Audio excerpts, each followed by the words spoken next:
On this episode of The Hunt for Amazing Treasures, two families from Kansas City search for a sunken steamboat buried for more than 100 years under Missouri farmland. Anything and everything that was for sale in 1856, you could say some of it was on this boat and it all went down. Then we'll visit the Michael Och's treasure chest of sounds and images and explore his most valuable find, rare photos of our movie icons as they've rarely been seen before. I believe it was the LA Free Press credited one of my photos in the Michael Och's archives. And I went, how absurd, a rock and roll collection called an archive. I said, I like that imprint.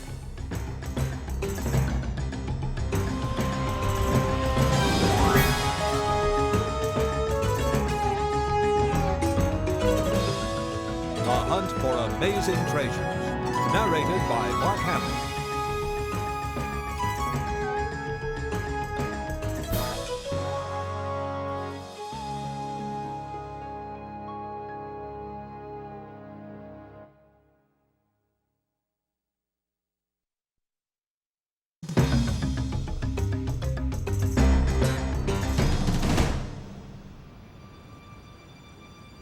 Who'd ever think of hunting for a sunken treasure ship in the middle of America?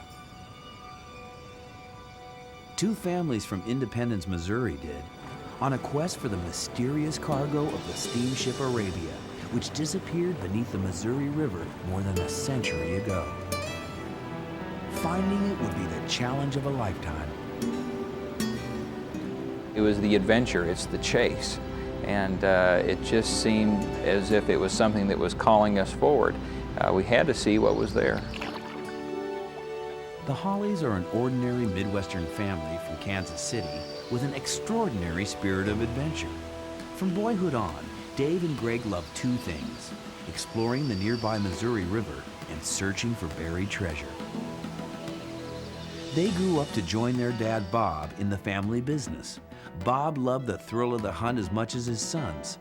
So did his longtime friend Jerry Mackey, who soon joined forces with them. One of his sons came in one day at lunch at my restaurant and said, I've just met a gentleman that's looking for treasure on the Missouri River. And that began a 3-year vigil to research and find these sunken steamboats. And in fact, through that research, we found that just not a few boats sank, but rather 400 steamboats reportedly sank on the Missouri River during the 1800s. As the Missouri River changed course, farmland covered the sunken ships. And farmers plow and they plant, they harvest their crops year after year, and they have no idea that just about 30 feet below those John Deere tractors is hundreds of tons of cargo waiting to be discovered and brought up to a new age. A century later, all but forgotten, the ships remained buried in the river muck, captive testimony to the river's lethal dangers. In fact, the world's most famous steamboat pilot, Mark Twain, once struggled against the river. "We were 6 days going from St. Louis to St. Joe," he wrote. "No record is left in my mind concerning it, but a confused jumble of savage-looking snags." Despite the obstacles, the river was a major highway for pioneers traveling west. In 1856, among the steamboats carrying them was the Great White Arabia. The Arabia was only 3 years old, but in these tough waters, constantly navigating through the tree snags rooted in the mire, its luck was already due to change. In August of that year, it steamed out of St. Louis bound for Omaha, Sioux City, and points in between. From what we know, people who rode this boat, many of them were women and children coming up the river. The husbands had gone ahead of the families and had made a place for them on the frontier, and then the women were bringing up the rear with the kids. It was the evening of September 5th, and the crew had just stocked up on supplies in Kansas City. In the darkness, the Arabia was torpedoed by one of the tree trunk snags.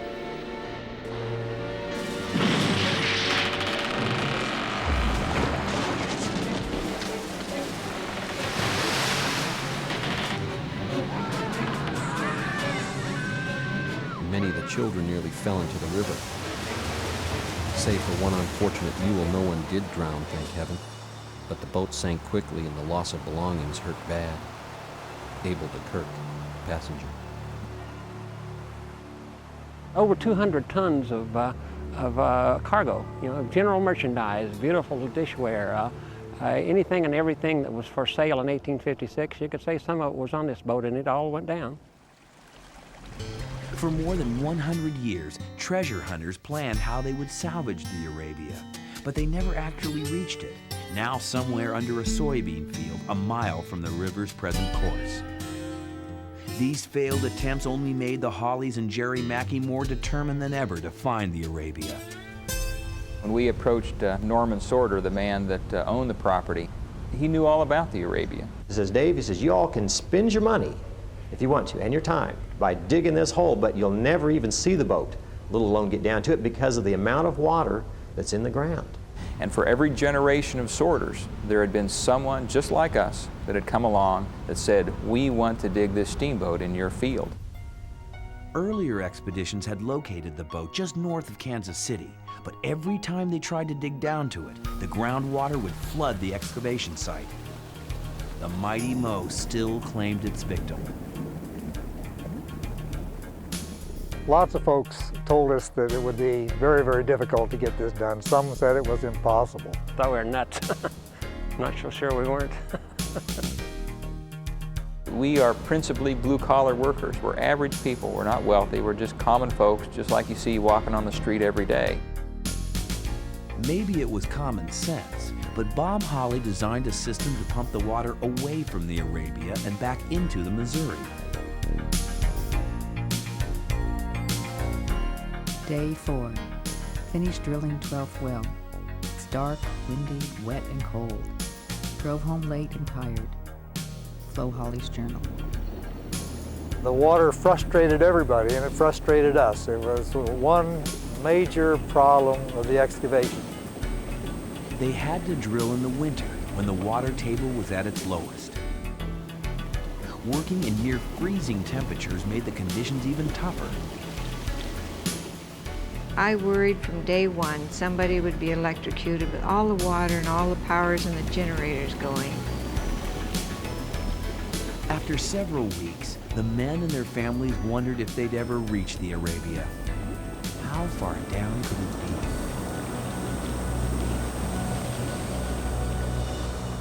Well, the very first thing that we noticed was the upper spokes of the starboard paddle wheel. We all gathered in elbow to elbow, digging through the sand, some with our hands, some with shovels. But one spoke at a time, we began to emerge into view, and we realized that we had found the upper spokes of this wheel, this huge wheel, 28 feet in diameter. It's a massive thing. And then a very unexpected discovery awaited us. There, caught in one of the spokes of the paddle wheel, was a small shoe. Everybody come running from wherever they were working at. Guys that were running the dozers would climb off the dozers and run down the hill and stand in a little huddle around this one or two little items because of the first they'd seen. It must have looked to an outsider that we had been holding a gold bar in our hands because it was so wonderful. And I think it was at that moment that we all knew why we were there. After the initial elation, it was back to digging, and more digging. Was a single shoe to be their only reward? Day 42. Can see crates below. Too much mud and water. Tired. Wait for another day. Besides, it's Christmas Eve. What a display of devotion. Digging in the wet mud in the cold, blistering Christmas Eve. Flo Holly's journal. We had to wait for the groundwater to continue to go down, but as it went down, you began to see the little secrets that the Arabia had hidden all its life begin to just poke up through the sand. But at the same time, it was extremely frustrating because they were within your grasp, but the suction of the water table on wet sand would not allow you to free them. As they tried now to completely uncover the boat, the battle with the mighty Missouri River intensified, and the groundwater started again to reflood whatever they dug up. The key to the success on this excavation is removing the groundwater. And we had 4 generators going with 20 pumps, and if you lose one generator, you lose 4 to 5 pumps. After almost 2 months, all they had were tantalizing hints and disappointing results. We finally got to a point where all 5 of us got together and said, look, to go any further, we're going to have to spend at least another $50,000 to buy more pumps and more wire, and it's going to have to back off from the dig part of it and set these wells and start pumping water out at a higher volume. Should we spend the money? Should we cut our loss now and forget it? Or should we go ahead and go for it, spend the extra money, and hope for the best? It would mean selling your house, and all that you owned, really, to cover the debt, if it came to that. Days passed as family and friends stuck together. They got another bank loan and continued digging.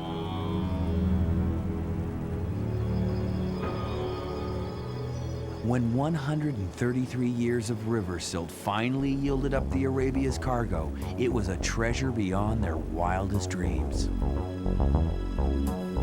It was a day that our wives were home, and we immediately, of course, called them to come down to see this great and wonderful thing. Bob called me about 4 in the afternoon and said, come on down, Flo. And I said, I can't, I've got chili on the stove for supper. And he said in a tone of voice, well, shut that stove off and come down. And I realized then that maybe they had found something. It was the dishes that came out of the ground that day that brought us back together to rethink our whole project. It was the turning point of the excavation, because prior to that we were going to sell everything. From then on, I realized their dream really was going to come true. We feel like it was Christmas every day. When we got down to that boat and began to see the wealth of cargo that laid hidden within, there were boxes everywhere. We recovered over 200 tons. And to look across and see all those boxes and crates still unopened, it was like Christmas. We just couldn't wait to get to it. And the gifts kept coming. Trapped in the mud lay a department store worth of goods. The finest Wedgwood dishes from England, silk from China, farming, hunting, and household supplies. There was even home canned food. More than 200,000 items in all. The single greatest collection of pre-Civil War artifacts in the world. It will take 20 years of cataloging before their exact worth is known. Estimates of their dollar value might eventually go into the millions, but the Hollies and the Mackeys are more interested in its wealth of information and the insights it offers into the life of the Western pioneer.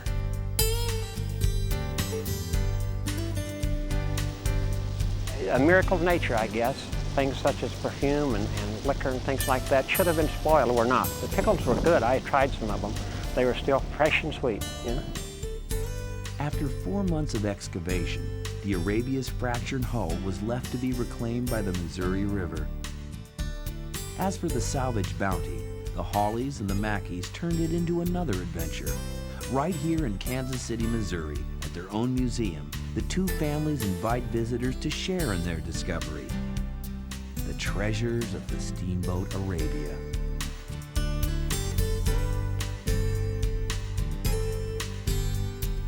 The artifacts were there, but the friendships that you develop and the closeness that you become to those friends and your family is a wonderful discovery in itself.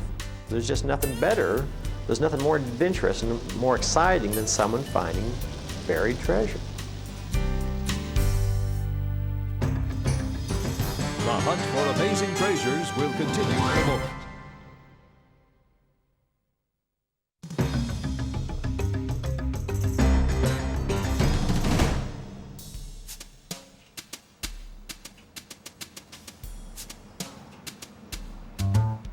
Here in the sunny, laid-back suburb of Venice, California, Michael Och's treasure chest is high-tech, high security, and temperature controlled. To him, it houses something far more valuable than precious gold or jewels.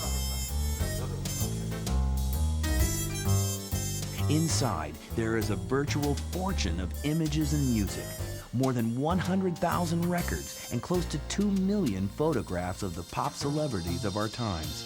In fact, these one-of-a-kind photographs and records could potentially be worth millions.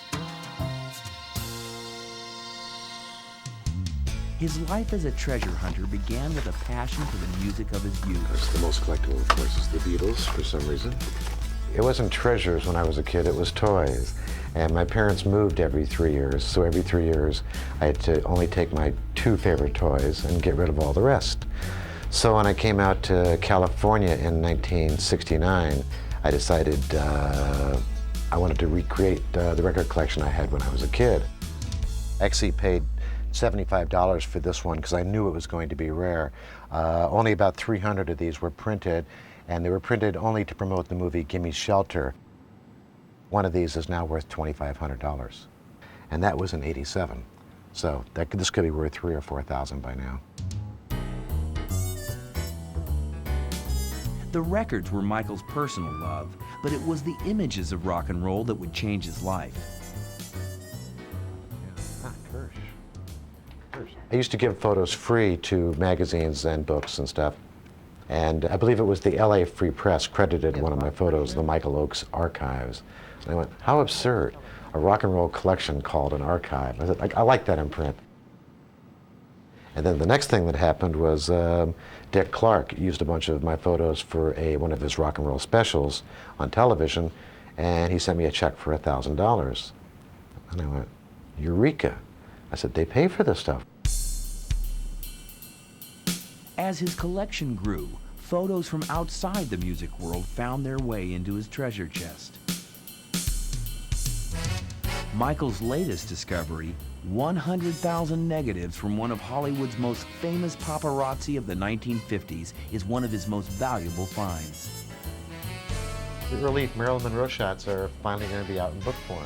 One of the most valuable treasures I've ever found, all the negatives of this photographer named Earl Leaf. During the 1950s, Earl Leaf was one of Hollywood's most eccentric and popular photographers. Star or starlet, they all became his friends, as well as the object of his camera lens. One day this friend of mine came in and said, look, Earl Leaf has emphysema. You should really talk to him about what he's going to do with all the negatives. And so I went to Earl's house, and Earl said that he was going to will them to the teen magazines he shot for. I said fine, walked away, never questioned it, and forgot all about it. More than a decade later, Michael heard the company that owned the teen magazines had put their photo archives up for sale. Although he had forgotten about the long-ago conversation with Earl Leaf, his collector's instinct took him to New York to check out the chaos of the unorganized archives. When I first went to look at the collection, I had no idea what I was getting in for. I was actually kind of disappointed because it was the obvious handouts from the movie companies and from the record companies. It's everything one does doing this. It's like that thrill of discovery of not giving up. But Michael kept digging, and then he struck something tantalizingly close to pay dirt. It was the Earl Leaf proof sheets. My blood started racing because I thought if those negatives were really there, then this was the gold mine. Disappointingly, Michael found no negatives, but he decided to buy the collection anyway. Over the next year, he slowly went about the job of cataloging the proof sheets, still incomplete without the negatives. It was like striking the treasure, but with a lot of fool's gold mixed in, and you couldn't give in right away. I mean, you had to keep looking. And then he found the way to the mother lode. One day we come across some Marilyn Monroe proof sheets, and on the back it says, it's stamped John R. Kennedy, Yonkers, New York, with a phone number. So I picked up the phone and called this guy, John. You wouldn't happen to have the Earl Leaf negatives, would you? The next day, Michael was on the plane and immediately made an offer. How did you end up Then with for 2 weeks, he held his breath until Mr. Kennedy finally decided to accept. The hunt was over, but the excitement of the treasure was just beginning to develop. With the negatives, he could now begin to reproduce and utilize these incredible images. It's like finding a diamond in the rough, where you have to hone it down, and make sure it's a diamond and cut it exactly right and then put it in the proper setting. Yeah, and until then, it's just a piece of stone. The raw material which Michael has to work with is extraordinary. Each image is a moment of time that reveals an intimate side of Hollywood's most beloved stars.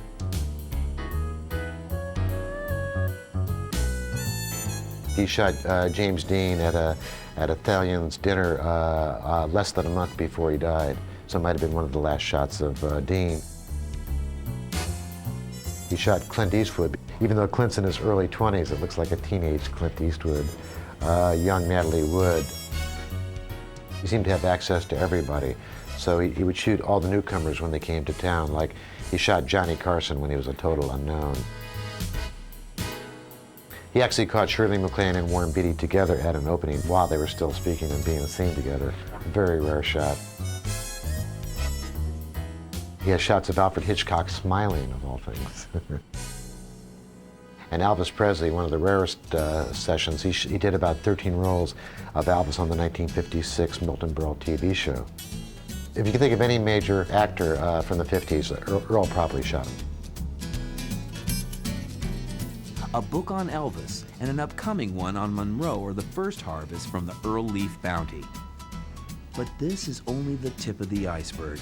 It's certain that many more projects and profits will emerge from such powerful images. The advance Michael received from the Monroe book more than covered the purchase price of the entire 100,000 negatives. Just what is the potential worth of this treasure then? Over my lifetime, it'll probably between $250,000 and $500,000. One would think that after 20 years of doing this, you'd get tired of it. The fun of it is the surprises one gets every day. If I'm bored, go through boxes of stuff I bought years ago and still be surprised at what's here. So what I get out of it is the thrill of discovery, and then the other thing I get out of it is sharing that thrill with other people.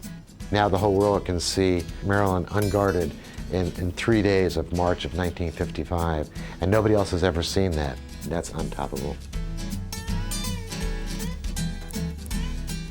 They are the images of our collective memory. And Michael Och has rescued them from oblivion so that we and future generations can continue to enjoy these treasures.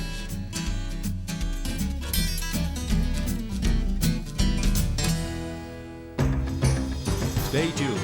The hunt for amazing treasures will be right back.